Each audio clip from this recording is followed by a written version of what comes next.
আপনি কি জানেন কোরআন নাজিল হয়েছে ১৫০০ বছর আগে, অথচ সেখানে এমন সব বৈজ্ঞানিক সত্য বা তথ্য বলা হয়েছে যা বিজ্ঞান ১০০ বছর আগেও জানতো না। আজকে আমরা জানবো কোরআনের এমন কিছু অলৌকিক বাণী যা বিজ্ঞানকে আজকেও থামিয়ে দিয়েছে নিঃশব্দে। সো মনোযোগ সহকারে ভিডিওটি দেখুন। আজকের ভিডিওটি খুবই স্পেশাল এবং খুবই গুরুত্বপূর্ণ।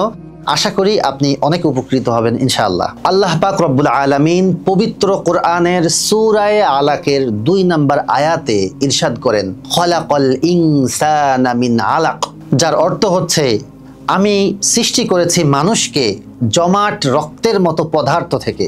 এই আয়াতের মধ্যে আল্লাহ পাক রব্বুল আলামিন যে তথ্য দিয়েছেন তা বহু শতাব্দী পর বিজ্ঞান প্রমাণ করেছে যে ভ্রূণ, যেটা মানুষ তৈরি হয় মায়ের পেটে, মায়ের গর্ভে যে একটা বাচ্চা তৈরি হয়, তার প্রাথমিক অবস্থা জমাট রক্তের মতো।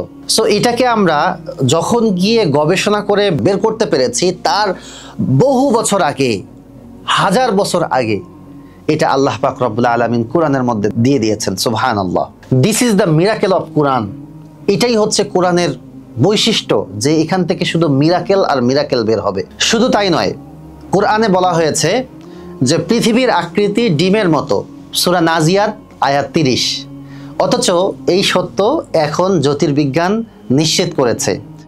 সো এই সময়ে এসে এই যে আধুনিক বিজ্ঞান যা প্রমাণ করছে কোরআনের যে সত্যগুলো, এগুলো যা আবিষ্কৃত হচ্ছে, এখন এসে যদি আমরা এই মিরাকেলটা বুঝতে না পারি, আমাদের ইমানের পাওয়ার যদি আমরা বাড়াতে না পারি, তাহলে চিন্তা করে দেখুন, যারা সাহাবায়ে কেরাম ছিলেন, আল্লাহর নবী হযরত মুহাম্মদ সাল্লাল্লাহু আলাইহি ওয়াসাল্লাম যখন দ্বীন প্রচার করেছেন, যখন তিনি এই আয়াত বলেছেন, তারা সাহাবায়ে কেরামগণ, তার অনুসারীগণ যখন শুনেছেন, তাদেরকে বিশ্বাস করতে হয়েছে কি সরাসরি এই আল্লাহ রাসূল সাল্লাল্লাহু আলাইহি ওয়াসাল্লামের বাণী থেকে, কথা থেকে বিশ্বাস করতে হয়েছে। তাদের সামনে কোনো কিছুই এরকম ক্লিয়ার ছিল না, আমাদের সামনে যত বেশি ক্লিয়ার। সো দ্যাট আমাদের ইমানটা কিন্তু সেই লেভেলের শক্ত হওয়া উচিত, মজবুত হওয়া উচিত। এছাড়াও সূরা আল আম্বিয়ার ৩০ নম্বর আয়াতে বলা হয়েছে, আসমান ও জমিন একসাথে ছিল, আমি তাদের পৃথক করেছি। এই তথ্যকেই আমরা আজকের ভাষায়, বিজ্ঞানের ভাষায় দ্য বিগ ব্যাং থিওরি বলছি। এই যে সত্যতা, এই যে থিওরি, এই যে গবেষণা, চিন্তা করে দেখুন, আজ থেকে প্রায় ১৫০০ বছর আগে আরবের একজন বাসিন্দা, কোনো স্কুলে পড়েনি, কলেজে পড়েনি, ইউনিভার্সিটিতে পড়েনি, কোথাও পড়েনি, তিনি গবেষণা করতেন পাহাড়ের চূড়ায়, নিস্তব্ধ নিরিবিলি এলাকা, পাহাড়ের গুহার ভিতরে বসে উনি ধ্যান করতেন। সেখানে তিনি কিভাবে এই সত্য জানতে পারলেন, কিভাবে এত তথ্য তার কাছে আসলো?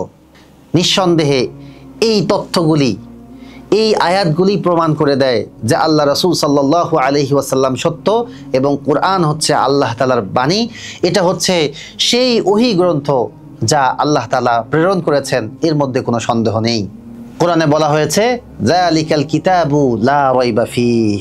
রাসূলুল্লাহ সাল্লাল্লাহু আলাইহি ওয়াসাল্লাম বলেছেন, যে ব্যক্তি কোরআন সম্পর্কে চিন্তা করে, আল্লাহ তার হৃদয়কে খুলে দেন হিদায়াতের জন্য। এই হাদিসটি সহিহ মুসলিমে এসেছে।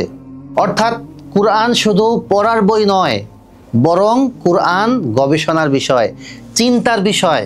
চিন্তার কথা বারবার কোরআন হাদিসে বলা হয়েছে, কোরআন নিয়ে গবেষণার কথা বলা হয়েছে। অথচ আমরা শুধু সওয়াবের নিয়তে পড়েই যাই, জীবনে একবারও ভাবার চেষ্টা করি না যে এই কোরআনের অর্থটা কি, কি বলা হয়েছে, আল্লাহ তাআলা কি মেসেজ আমাদেরকে দিয়েছেন। হ্যাঁ ভাই, সওয়াবের অবশ্যই দরকার আছে।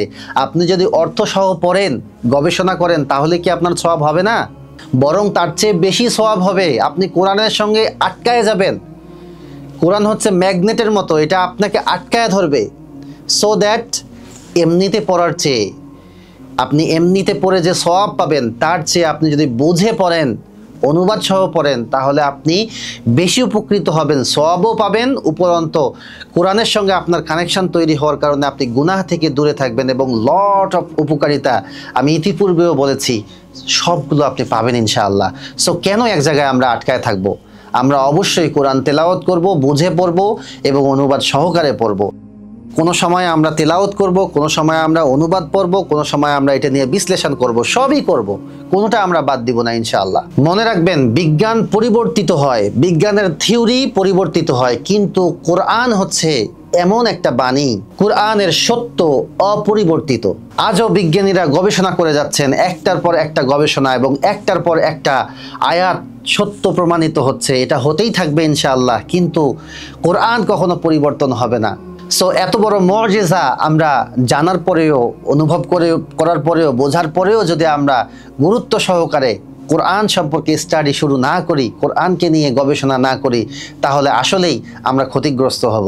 আল্লাহ পাক রব্বুল আলামিন আপনাকে, আমাকে, আমাদের সকলকেই কোরআনের বাণীগুলো সম্পর্কে, কোরআনের মেসেজগুলো সম্পর্কে গবেষণা করে আমাদের জীবনের প্রত্যেকটা সমস্যার সলিউশন এখান থেকে বের করে আনার তৌফিক দান করুন।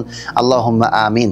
This video is sponsored by Islamize. আপনি ইসলামাইজ থেকে সহজ কোরআন নিতে পারেন। সহজ কোরআনের মাধ্যমে এখানে আরবির পাশাপাশি বাংলা উচ্চারণ এবং অর্থ দেওয়া আছে। আপনি সুন্দরভাবে আপনার নিজের ভাষায়, নিজের গতিতে, নিজের মতো করে আপনি গবেষণা করে করে কোরআনের মেসেজগুলো আপনি নিতে পারেন ইনশাআল্লাহ। আপনি যদি সহজ কোরআন সংগ্রহ করতে চান তাহলে ইসলামাইজে হোয়াটসঅ্যাপে নক দিতে পারেন 01401660566, অথবা লিংকের জন্য আপনি ডেসক্রিপশন বক্স এবং কমেন্ট সেকশন চেক করতে পারেন ইনশাআল্লাহ। লিভ ইসলাম, লাভ ইসলাম, ইসলামাইজ এভরিথিং।